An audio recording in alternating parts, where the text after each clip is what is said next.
स्वागत है दोस्तों आपका केस स्टडी के एक नए वीडियो में। आशा करता हूँ आप सुरक्षित होंगे।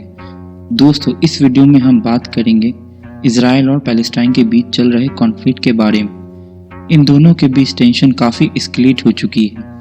गाजा में रहने वाले हमास के चरमपंथियों ने पिछले 3 दिनों में 300 से भी ज़्यादा मिसाइलें इजराइल की तरफ दागी, वो भी सिविलियन एरिया में जहाँ इनोसेंट पब्लिक रहती है, जिसकी रिस्पांस में इजराइल ने गाजा में 150 से भी ज़्यादा ठिकानों पर बॉम्बिंग की और उन्हें निशाना बनाया।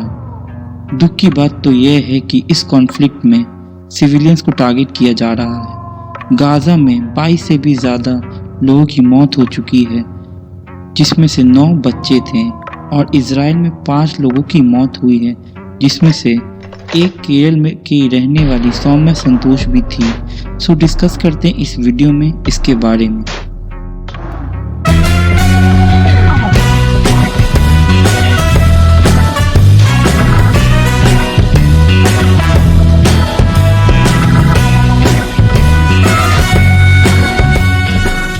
दोस्तों आगे बढ़ने से पहले हम डिस्कस करते हैं इजराइल की हिस्ट्री के बारे में। दोस्तों जब 1948 में बाल्फोर डिक्लेरेशन का सिग्नेचर हुआ तब इजराइल की स्थापना हुई।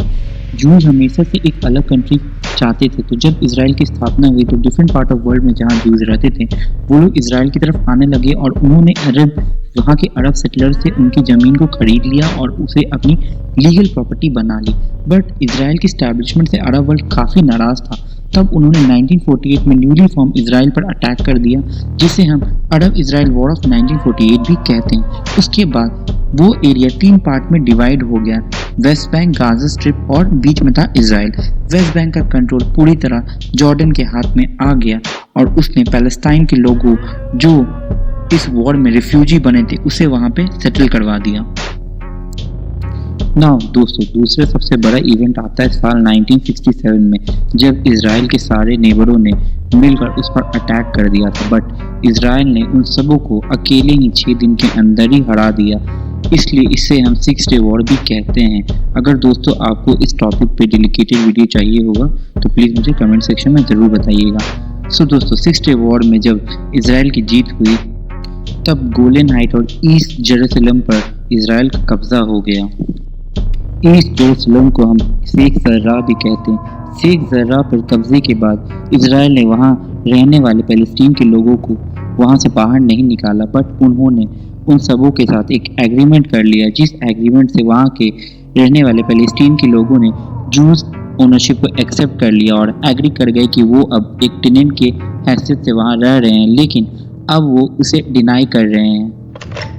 इसके बाद ये सारा मामला इजराइल की सुप्रीम कोर्ट में आ गया और अब ये जो कॉन्फ्लिक्ट हो रहा है ये प्रॉपर्टी के ओनरशिप के कारण ही हो रहा है, लेकिन वर्ल्ड मीडिया इसे रिलीजियस एस्पेक्ट्स देने की कोशिश कर रहा है, जिस तरह वो इंडिया और पाकिस्तान के कॉन्फ्लिक्ट को भी रिलीजियस रूप देता है।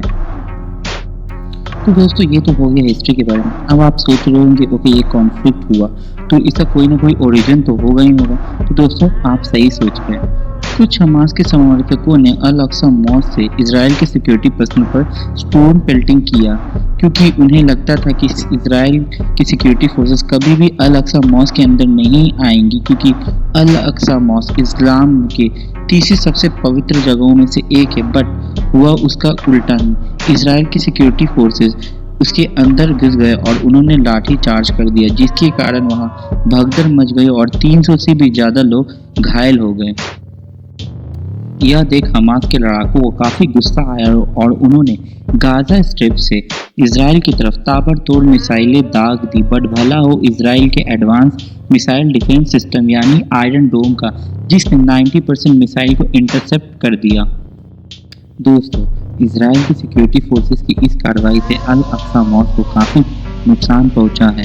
पूरी दुनिया में मुस्लिम समुदाय इजराइल की खरी आलोचना कर रही है और दुनिया अब 2 ग्रुपों में बढ़ती हुई दिखाई पड़ रही है। एक ग्रुप जो इजराइल को सपोर्ट कर रहा है और दूसरा ग्रुप पैलेस्टीन को सपोर्ट कर रहा है। इंडिया में भी ऐसा ट्रेंड देखा जा रहा है और हमारी so called intellectual Swara Bhaskar ने भी इस पर ट्वीट किया है।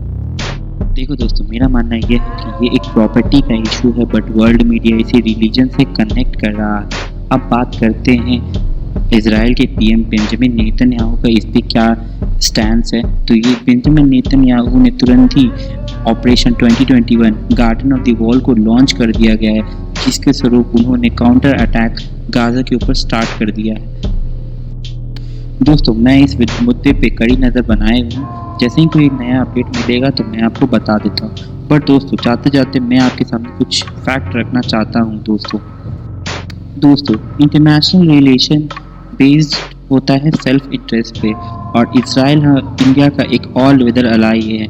इसराइल ने हमें हर बारी अनकंडीशनली हेल्प किया है, चाहे वो 1971 की वॉर हो, 2008 की मुंबई धमाका हो, या 2019 का पुलवामा अटैक, या 2021 का कोविड का सिचुएशन। हम सभी जानते हैं कि इसराइल ने बढ़ चढ़कर हमारा साथ दिया है, तो अब हमारी भी बारी है दोस्तों।